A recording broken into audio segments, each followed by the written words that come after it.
Printer फिर से खराब हो गया। हाँ इसीलिए तो बैठे हम, तुम सारी चीजें खराब करते जाओ और हम यहाँ से सुधारते जाए। जाओ मेरा ठंडा पानी लेके आओ। वीपीएन नहीं चल रहा? अगर तुम कुछ गलत काम नहीं कर रहे तो तुम्हें छुपा के काम करने की जरूरत क्या है? बिना वीपीएन के काम करो।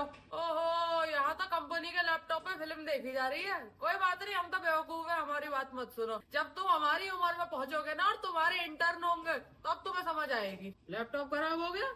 कौन से डिपार्टमेंट से हो? IT? देख लो, कंप्यूटर इंजीनियर हो गए तुम तो कंप्यूटर नहीं सुधर रहे।